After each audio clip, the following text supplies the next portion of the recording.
zelfs een hele aparte 2 weken gewoon eigenlijk. Hè, maar heel verschillende waartypen. Ik weet nog wel dat ik besloten hier te keren met collega's om het Woudergemaal om te zetten.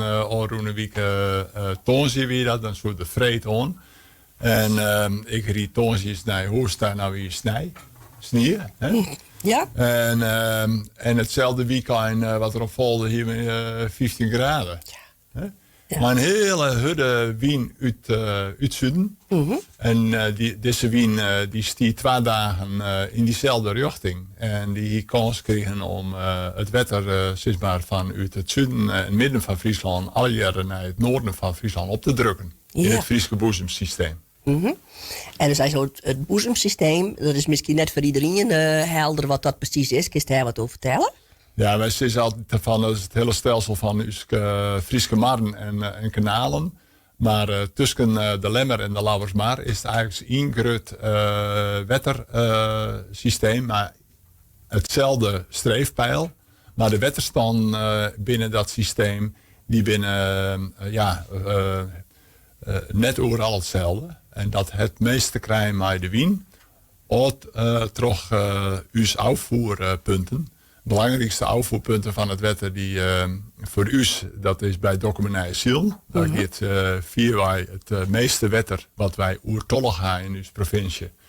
Gaat via Documentaire Ziel naar de Lauwersmaar. De Lauwersmaar, ja. En we hebben nog de Frieske Sloes in Zoutkamp.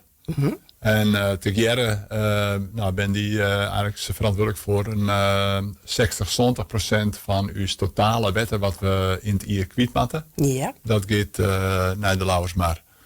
En dat gaat onder vrij verval, daar hoeven we niks voor te doen. Dat kost geen energie, dat is eigenlijk gratis. Dat is vergees voor u. Maar het wordt wel steeds krapper. Ja, en wat wordt er krapper? Waar komt het erop? Ja. Nou ja, ik zal eerst nog eventjes uitlezen dat als wij aan dit afvoer te kwart gaan, dan hebben we nog 2 grote gemalen. Maar die melden uit op de Isomar. En het grootste en daarmee het belangrijkste gemaal voor Friesland is het Hooglandgemaal in Starum. Oké.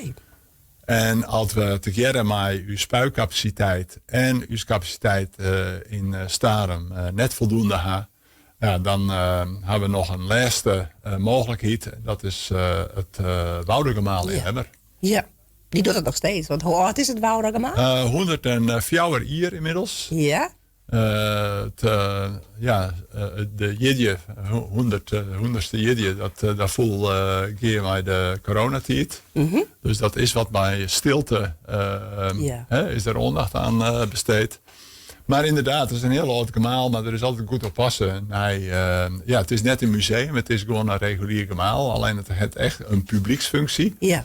Dus dat is altijd het afstemmen als het oude gemaal ons heeft.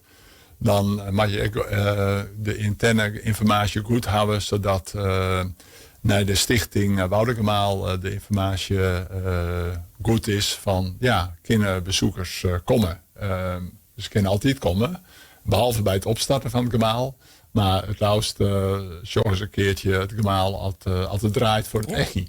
Ja, precies. Ja. En je zei ze van 60-70% dat gaat eigenlijk automatisch, hoe je niks wat het was. Dan de gemaal. En hij nog oren dingen die je inzetten kunnen. Ja, altijd echt op de Friese boezem het wetterstand te hoog wordt. Of wij denken dat het te hoog wordt kan. Daar hebben wij gemiddeld op de provincie hebben we een maat van 20 centimeter boppen streefpeil. Maar wat ik al correct zei, de wetterstand binnen de Friese boezem is net overal gelijk. Dus afhankelijk van de wien krijgt en wien richting. Ja. Dan heb je lokale wetterstand die 4 boppen dat streefpeil komen kunnen. Maar als de gemiddelde streefpeil meer dan 20 centimeter hoger is, dan of de regen te rijden, dan hebben we nog de meeste ruimte in Friesland. Die zit vierwijs in de polders. Maar je daar het wetter stilzitten, dan zorg je echt wel weer van dan komt het wetter ook boppen de ranen van de sleet. Ja. En als laatste hebben we nog retentiepolders. Dus op die manier kunnen we altijd nog wat extra bijsturen. Oké. En bij de kaders die Dokkum stiert het heel heeg. Daar wint toch echt zo'n sekkenbroek? Of ben ik dat nou? Nee, in Dokkum net. Dat wie in het midden van Friesland, waar wij al roene winter zo'n zakken lijn hebben. En dat wie in het midden van de week. Dus wij eerst die hele hurde wien hadden, in vrienden weken. Ja. Weekend. 2 dagen kracht 6. En toen kwam er nog een storm Cornel heen. Ja, die wien krijgt 8 steden 10. En ja, dan is het heel goed uitzien als wettenbeheerder. Want wat die wien dwan kan in kwarte tijd en mij die krijgt. Ja, daar hebben wij geen model voor om dat goed vast te zien van nou daar en daar stil dat en dat gebeuren. Dan moet het echt op gevoel. Ja, want hoe lang Lien is het nou dat dit hetzelfde gebeurde? Nou, ik heb zijn doe Orroene weekend met die 2 dagen wienkrijgt 6. Dat we in Dokkum wetterstaan gaan hier zo van nou eens in de 24 jaar. Daar heb ik wel reactie op gehad. Van ja, het is wel eens vaker heug in Dokkum. Bij een protte wetter, zo Orroene winterrek. Van we hebben volle meer al een langere periode met een heel soort wetter gaan.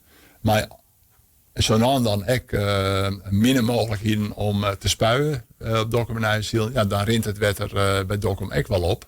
Ik ga ze even jonker schoent in een grafiek. En dan wie Dokkum toch wel correct wat heuger. Maar ik denk dat met name ten westen van Dokkum, richting Haas, dat wel uitzonderlijke wetterstand west omdat het zuidenwind vaak is het de wind uit het westen. En dan ga je in Haas, dan waait het echt richting Dokkum steeds maar. Maar nou wie het van het zuiden alles naar het noorden. Ja, dus dat wie het toch wel uitzonderlijk. Ja. Ga jij bang West? Nee, net bang. Want in de Orroene weekend is die de boezem nog net, de wetterstand op de Friese boezem net zo hoog als midden in de weken. In het midden van de week hebben we gewoon voor safety first, om het in het Engels te zeggen. Maar hebben we het zekere voor het onzekere genomen en plakken we weten van ja, die ben nog net in water. Neem dan die voorzorgsmaatregelen. Ja, maar het is dus net te wijten aan de opwarming van de Ierde. Nou, wat wij wel joggen, doe ik Leeds BMW, leerde ik dat er in Nederland zo'n 150 mm delslag vallen zo in het Ier. Ja. Delslag, dat is Rijnwetter, dat ken ik hagel en sneeuw wezen. We nemen dat aan delslag. Inmiddels is het gewoon het getal 950 mm in het Ier. Dus ja, daarom kun je het al wel opmijtje van ja, klimaatverandering, we zitten er middenin. Ja, de verhoort wel wat. De verhoort wel wat, ja zeker. Ja. Nou ja, goed, dat commercieel. Gerrit Hiemstra zei, er is nog wat om te doen, hè? Ja, hij zei van de opwarming die is al gaande, tenminste de verhoring van de atmosfeer. Er zit zo volle CO2 in de lucht. Als wij nou van Jood de auto's steenlitten en alle hier op de fiets naar het werkdag in, dat is een hele protte uitmaatje, maar daarmee verhoort de hoeveelheid CO2 in de atmosfeer net zo snel. Maar daarmee kunnen we wel onder die 2 graden bluwen. En nou zit ik al 2 graden, maar het zien jullie, dan hoopten we dat we onder de oorloggraden bluwen zouden kunnen. Ja, en dat niveau hebben we toch al wel bereikt.